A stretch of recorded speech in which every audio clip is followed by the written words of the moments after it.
যুবক যখন সেজদায় যায়, যুবক তো জানে না, ও তো জানে আমার চলায় জমিন কাঁপে, ও তো জানে যে আমার চলায় এলাকা কাঁপে। হায়, ও জানে না ওর সেজদায় যে আরশ কাঁপে, ওটা ও জানে না। যদি জানতো তো এলাকা কাঁপাইতো না, যদি জানতো তো জমিন কাঁপাইতো না, ও সেজদা দিতে থাকতো আর আরশকে কাঁপাইতে থাকতো। যুবকের সেজদায় আরশ কাঁপে, আরশ। যুবক যখন সেজদায় যায়, সেজদায় পড়ে তো আল্লাহ ফেরেশতা, নাইলে এই হাদিস কোনোদিন আসতো না। আল্লাহ ফেরেশতাকে বলে উনজুর ইলা শাব মাযা ইয়াফআল, যুবকের দিকে তাকাতো কি করে আল্লাহ জানেন। তো ফেরেশতা বলে জাআলা আজলাহু ওয়া মাজালাহু লিআজলিক, সবকিছু বিসর্জন দিয়ে আপনার কুদরতি পায়ে মাথা ঠেকায় দিয়েছে।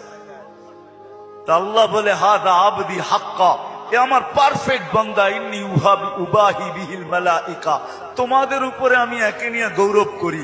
যখন সেজদায় চিৎকার দেয় সুবহানা রাব্বিয়াল আলা, আল্লাহ বলে সাব্বাহতানি সাব্বাহতুক, তুই আমাকে পবিত্র বললি, যাহ তুই পবিত্র, তোর গুনাহ মাফ, সেজদার থেকে উঠার আগে মাফ। আলাইতানি ফাআলাইতুক, মহান বললি, তুইও সৃষ্টির ভিতরে মহান। দুনিয়া আলারা তোকে কি দিবে? কিয়ামতের দিন আমি তোকে আরশের নিচে সুপার ডিলাক্স গ্যালারিতে বসাবো। গ্যালারিতে, সুপার ডিলাক্স গ্যালারি বোঝেন? 7 জনের ভিতরে একজন ওই যুবক যে যৌবন আল্লাহর সাথে বিনিময় করে। আল্লাহ বলে তাকে আমি আরশের নিচে গ্যালারিতে বসাবো। সাবআতুন ইয়াদিল্লুহুমুল্লাহু তাহতা দিল্লি। দুনিয়াওয়ালারা তোকে কি দিবে? দুনিয়াওয়ালারা অতক্ষণ দিবে যতক্ষণ স্বার্থ আছে। হইতে পারে স্বার্থ শেষ তো তোমার এতিম বাচ্চা, তোমার দুধের শিশুকেও এতিম করতে দুনিয়াওয়ালারা দ্বিধা করবে না, দ্বিধা করবে না। তোমার নববধূকে বিধবা বানাইতে দুনিয়াওয়ালারা দ্বিধা করবে না। অতদিন তুমি চামচ, যতদিন তুমি বোঝেন। রাগ হয়ে গেলেন? যুবক পায়ে হাত রাখি, মাপ চাই তোমাদের কাছে। অতদিন তুমি দুনিয়াওয়ালাদের কাছে দাম পাবে যতদিন তুমি চামচ হবে, চামচ। আল্লাহ বলে আমার কাছে দাম ভিন্ন, সত্য এটি। এই জন্য আসেন আজকের মজলিস থেকে ওয়াদা করে উঠি যে আজকের থেকে ভাববো যে আমি যে কোনো মুহূর্তে যেতে পারি। আমি বাবাইতে চাই, এই জন্য আমার কাছে পিছনে একটা প্রমাণ আছে। এই উম্মত যদি ভাবতে ভাবতে কোনো দিক দিশা না দেখে, আর যদি মাথায় হাত উঠায়া দিয়া চিৎকার দেয় আল্লাহ, কোনো দিকেই তো দেখি না, নিজেকে কি ধ্বংস করে ফেললাম? এটা মুখ দিয়া উচ্চারণ করতে দেরি, আল্লাহ ঘোষণা দিতে দেরি করেন না। ফালাম্মা তায়াক্কানতা বিল বাওয়ার ওয়া যানানতা আন্নাকা মিন আহলিন নার মানাহতু ইলাইকা রিদওয়ানি ওয়াল্লাইতু ইলাইকা গুফরানি ওয়া কুলতু লাকা লা তাহসান গফারতু লাকা যুনুবা ওয়াল আওসার ওয়া লিআজলিকা সাম্মাইতু নাফসি আল আজিজুল গফফার। আল্লাহ বলে তুই চিৎকার দিতে দেরি, আমি রেজার চাদর দিয়ে তোকে ডাকতে দেরি করি না, মাগফিরাতে ডুবাইতে দেরি করি না। তুই অনুভব করিস না, তোর পিঠে হাত রাখা আমি বলতে থাকি চিন্তা করিস না, গুনাহ খাতা মাফ করে দিলাম, তোর জন্যই তো আমি আজিজুল গফফার। এই জন্য চিন্তা করাইতে চাইতেছি। আসেন আজকের থেকে একটু চিন্তা করি যে আমি প্রস্তুত কতটুকু, প্রস্তুতি কতটুকু। এটার জন্যই আল্লাহ ওয়ালাদের সোহবত লাগবে, এটার জন্যই হক্কানি আলেমদের স্পর্শ লাগবে। মেরে দোস্ত, চোখের পর্দা একদিন খোলা যাবে।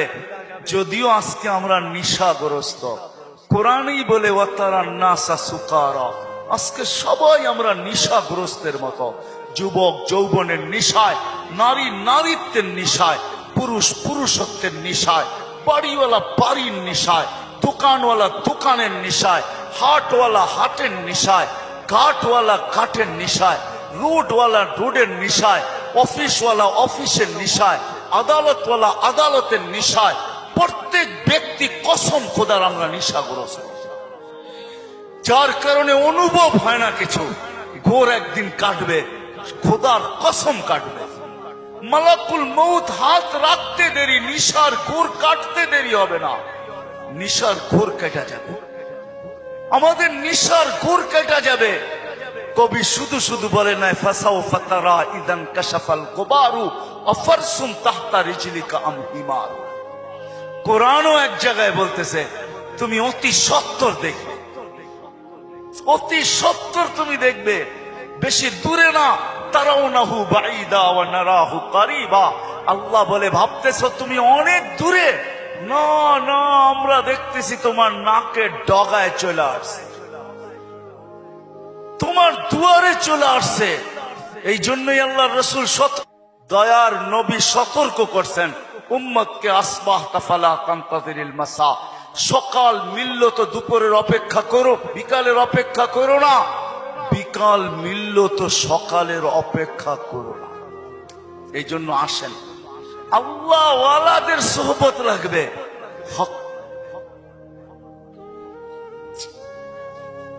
আল্লাহ ওয়ালাদের সোহবত লাগবে, হক্কানি ওয়ালাদের সোহবত লাগবে।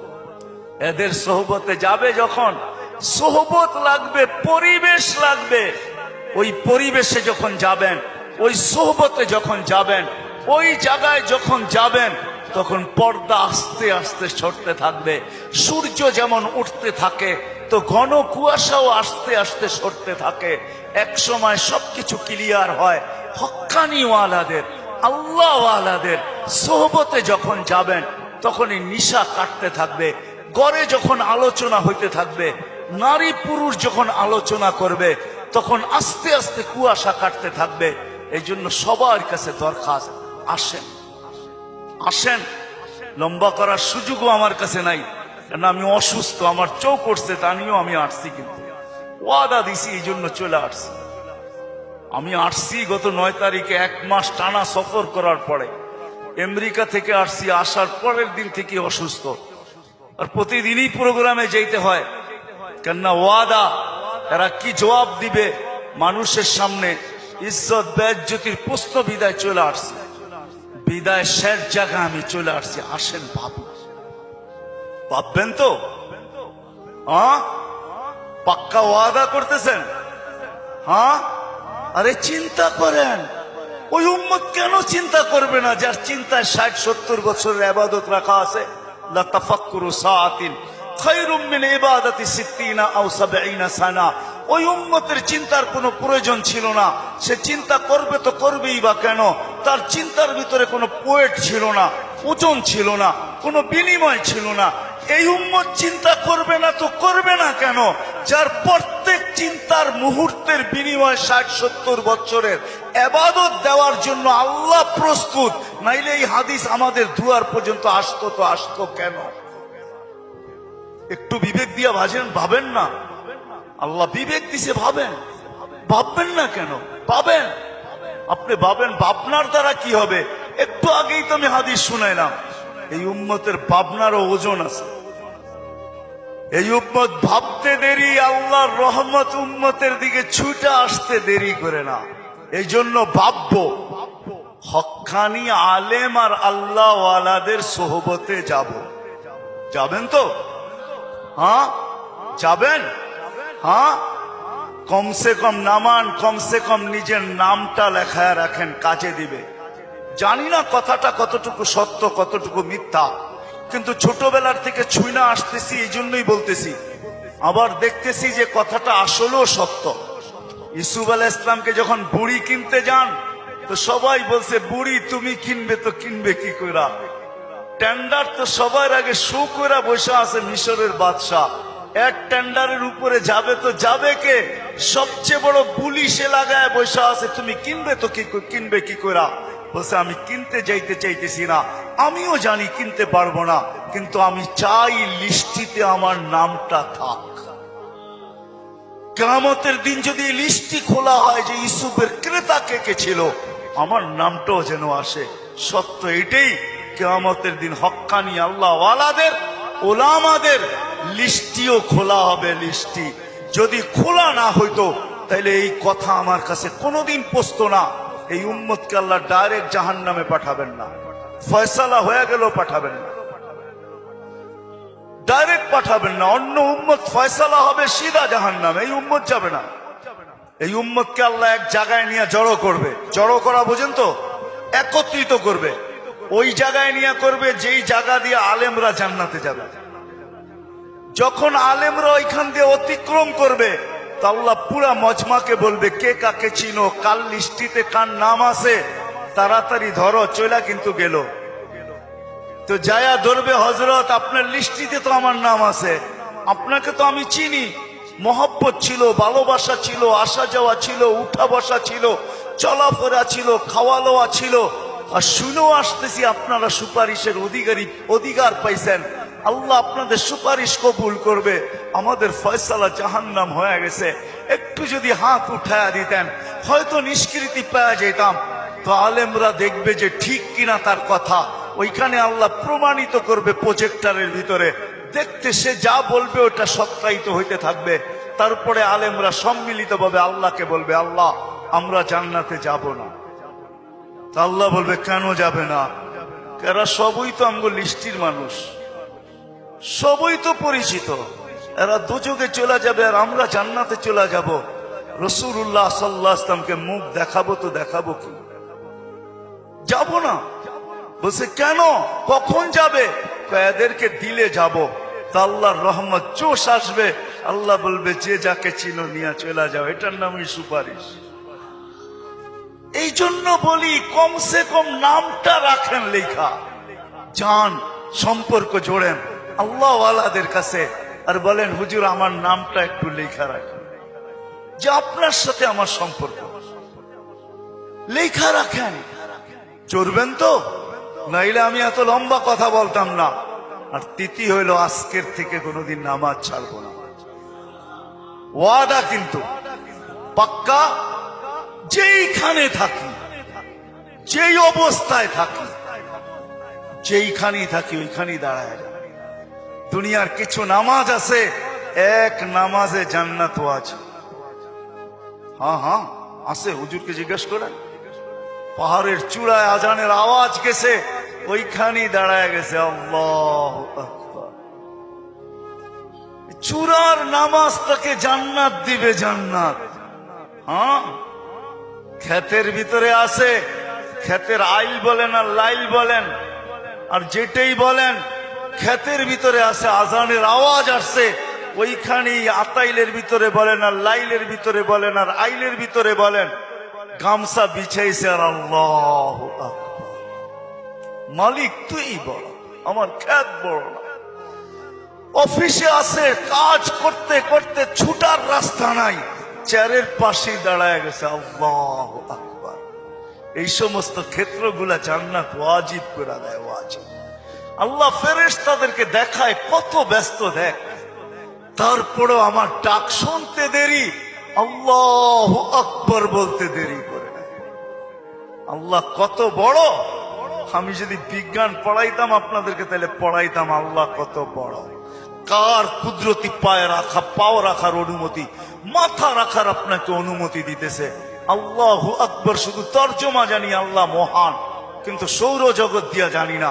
যদি সৌরজগৎ পড়াইতাম তাহলে আপনাদেরকে আমি দেখাইতাম কত বড় আল্লাহর কুদরতি পায়ে আপনি মাথা টেকাইতেছেন, কত বড় আল্লাহ। এটা সৌরজগৎ পড়া ছাড়া বুঝে আসবে না আল্লাহ কত বড়। সৃষ্টি পড়া ছাড়া বুঝে আসবে না আল্লাহ কত বড়। উর্দু জগৎ পড়া ছাড়া বুঝে আসবে না আল্লাহ কত বড়। তখন আল্লাহ বড় বলবেন, কিন্তু দিয়া বলবেন, কিন্তু দোকান। আল্লাহ বড় মানি, কিন্তু দোকান কার কাছে রেখা যাব, অফিস কার কাছে রেখা যাব, ক্ষেত খামার কার কাছে রেখা যাব, কিন্তু বলবেন। আর যদি আল্লাহকে চিনার মতো চিনেন, তাহলে ওই সাহাবীর মতো বলবেন, নামাজে ব্যথা, নামাজে প্রতিবন্ধক। পাখি বাগানের ভিতরে ফরফর করতেছে, নামাজের ধ্যান ছুটা গেছে। ঘন বাগান ছিল, খেজুরের বাগান, তো পাখি ফরফর করতে যায়, নামাজের থেকে ধ্যান ওইদিকে সরা গেছে। সালাম ফিরাইতে দেরি, বাগান সৎকা করতে দেরি করে না। সৎকা থাকবে না বাস, বাজবে না বাসি, থাকবি না তুই, ফরফর হবে না, আমার নামাজের ধ্যানও নষ্ট হবে না। আমি তো আল্লাহু আকবারের সামনে।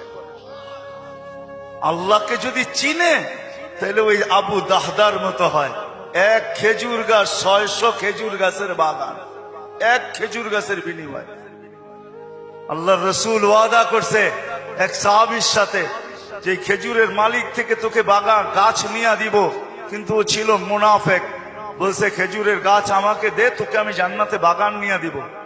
ইয়া রাসূলুল্লাহ, আমার ছেলে সন্তান এই খেজুরের গাছের খেজুর খুব পছন্দ করে, এটা ছাড়া যা চাইতেন তাইলে দিতাম, এটা দিব না। আবু দাহদা পাশে দাঁড়ায়া শুনতেছিল, তো বলছে ইয়া রাসূলুল্লাহ, কানে কানে আমি নিয়ে দিলে দিবেন? অবশ্যই দিব, কেননা উনি মুনাফিকের রক চিনতেন। তো যা বলছে খেজুর গাছ বেচবি? আল্লাহ রসুল রে দিলাম না, তোকে কি করে দেই? কতগুলা খেজুর গাছ হইলে দিবি না, এটা কতগুলা হইলে দিবি না? তো বলে খেজুরের সিজন চলতেছে, সব গাছে খেজুর ভরা। বলছে তোমার ওই 600 বাগানের 600 খেজুর গাছের বাগানটা আছে, ওইটা দিবা? তাহলে দিয়া দিব। ডান, দিয়া দিলাম। দেখ খেজুর গাছ ডন কয়া ছুটা শুরু করছে, কেননা আবু উম্মুদ দাহদা খেজুর বাগানের ভিতরে বাচ্চা কাচ্চা নিয়ে খেজুর পাহারা দিতেছিল, নিজে খেজুরের বাগানও ঢোকে নাই, বাহির থেকে দাঁড়ায় চিৎকার দিতেছে, উম্মুদ দাহদা কি হয়েছে? কয় জলদি বাহির হ, খেজুর গাছ বেচা বিক্রি হয়ে গেছে। কয় কোথায়? আল্লাহর রসুলের সাথে জান্নাতের বাগানের বিনিময়। তো ছেলে সন্তান নিয়ে মহিলা স্লোগান দিতে দিতে বাহির হইতেছে, কি রবিহাল বাইয়া বা দাহদা, রবিহাল বাইয়া বা দাহদা। আবু দাহদা, বড় লটারি জিতা গেছিস তুই, বড় লটারি জিতা গেছিস। বাহির হয়ে চলে আসছে, 600 খেজুর গাছ দিয়া দিছে। আল্লাহ রসুলকে বলছে ইয়া রাসূলুল্লাহ, খেজুর গাছ কিনা ফেলছি। কয় কি দিয়া কিনছিস? কয় 600 খেজুর গাছের বাগান দিয়া কিনা নিছি। আবু দাহদা, আল্লাহ তোকে এর চেয়ে 10 গুণ বড় বড় জান্নাত দিবে। আমি তোর খেজুরের বাগান দেখতেছি জান্নাতের ভিতরে। সত্য এটা, ওরা চিনছে আল্লাহু আকবার কি জিনিস, ওরা চিনছে লা ইলাহা ইল্লাল্লাহ কি জিনিস, মুহাম্মদুর রাসূলুল্লাহ কি জিনিস। এই জন্য ওয়াদা করেন আজকের থেকে নামাজ ছাড়বো, পাক্কা ওয়াদা। যুবকরা কি বলে? পাক্কা ওয়াদা। ইনশাআল্লাহ হুজুর দোয়া করবে, তারপরে এখান থেকে উঠা যাব, এর আগে কেউ যাব না। আমি আপনাকে চোখ খুলা দেখাইতে পারি, আমার চোখে চোখ উঠার কারণে কথা বললে অনেক জোর লাগে। আবার কালকেও প্রোগ্রাম আছে, দেরি আছে।